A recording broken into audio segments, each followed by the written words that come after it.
আল্লাহর কুদ্দুতে সে বাইচে গেছে গা। আমি সারা রাত্রি ঘুমাইতে পারি না এই চিন্তাটায়, যেমন একটা সিনেমার মতন আর কি, আল্লাহ তারে বাঁচাই লাইলো। 9টা কম্পার্টমেন্ট গেছে বাচ্চাটার উপর দা। ট্রেনের নিচ থেকে বাবা যখন ছোট্ট শিশুটিকে নিয়ে উঠে দাঁড়ালেন, গোটা স্টেশনে তখন কান্না। যুগে যুগে সন্তানের প্রতি মায়ের ভালোবাসার গল্প বেশ সমাদৃত হলেও অনেকটা আড়ালেই থেকে যান বাবারা। এই ঘটনা যেন দৃষ্টি খুলে দিল সবার। সামাজিক যোগাযোগ মাধ্যমে ভাইরাল ভিডিওতে দেখা যায় স্টেশনের প্ল্যাটফর্ম ঘেঁষে চলন্ত ট্রেনের নিচে জবুথবু হয়ে শুয়ে আছেন এক ব্যক্তি। আর একটু ভালোভাবে তাকালেই দেখা যায় তার সঙ্গে আছে বছর দুয়েকের ছোট্ট এক শিশু। শিশুটিকে অক্ষত রাখার প্রাণপণ চেষ্টা করছেন তিনি, কারণ কিঞ্চিত এদিক সেদিক হলেই প্রাণ যেতে পারে দুজনেরই।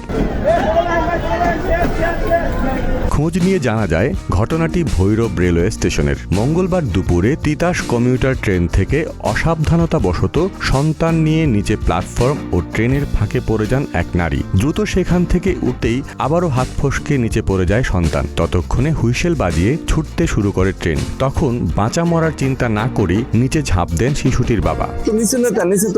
বাচ্চাটা কোনো একবার লেলের সাইডে তারপরে আল্লাহর মতে পুরা গাড়িটা গেছে, 9টা কম্পার্টমেন্ট গেছে বাচ্চাটার উপর দা, কিন্তু আল্লাহর মতে কিন্তু কিছু হয়েছে না বাচ্চাটা। চলন্ত এই ট্রেনের নিচে শুয়ে সন্তানকে আগলে রাখেন বাবা। ততক্ষণে চারপাশে ছড়িয়ে পড়ে আতঙ্ক, উৎকণ্ঠা। ফেসবুকে ছড়িয়ে পড়া ভিডিওতে একজনকে আল্লাহু আল্লাহু বলতেও শোনা যায়। ট্রেন যেতেই এগিয়ে আসেন সবাই, সন্তানকে নিয়ে উঠে দাঁড়ান বাবা। তখনও কাঁপছিলেন তিনি। এ দৃশ্য চোখে জল আনে উপস্থিত অনেকের। আল্লাহর কুদ্দুতে সে বাইচে গেছে গা। আমি সারা রাত্রি ঘুমাইতে পারি না এই চিন্তাটায়। আমি নিজের চোখে যে এত বড় একটা দৃশ্য দেখলাম, যেমন একটা সিনেমার মতন আর কি, আল্লাহ তারে বাঁচাই লাইলো। অলৌকিক না, আল্লাহর রহমত। কিভাবে যে বাচ্চে বলার বাইরে এই অবস্থাতে মানুষ বাঁচায়, বাচ্চা, মা, বাপ সহ। আমি তো এটা ধরে রাখছি, মার টাইনা এবার করলেছি। মোবাইল ফোনে প্রতিদিনের বাংলাদেশের সঙ্গে কথা হয় ওই বাবার। ওই ব্যক্তি জানান তার নাম জহিরুল ইসলাম সোহান, বাড়ি কিশোরগঞ্জের কটিয়াদি উপজেলার লোহাজুড়ি ইউনিয়নের চর কাউনিয়া বাজার এলাকায়। জহিরুল মূলত যাত্রা করেছিলেন ওমানের উদ্দেশ্যে। তাকে এগিয়ে দিতে সঙ্গে ছিলেন স্ত্রী সুমাইয়া আক্তার ও 1 বছর বয়সী ছেলে সৌরভ। কিন্তু ট্রেনে উঠেই টের পান পাসপোর্টই নেওয়া হয়নি। তাই তড়িঘড়ি করে নামার সময় পথেই ঘটে দুর্ঘটনা। পাওয়ার নিচে দেওয়ার পাও পিছিয়ে গেছে, ঠিক আছে।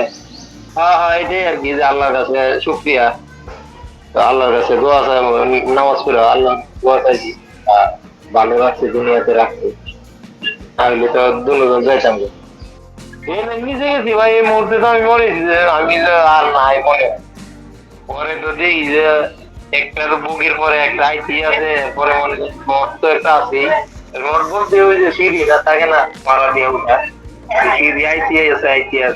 বাবারা বুঝি এমনই হন, কখনো ঢাকঢোল পিটিয়ে ভালোবাসা প্রকাশ না করলেও সন্তানের জন্য জীবনের মায়া ভুলতে দ্বিধা করেন না। নীরব দেয়ালের মতো ঢাল হয়ে দাঁড়িয়ে থাকেন আজীবন। ডেস্ক নিউজ, প্রতিদিনের বাংলাদেশ।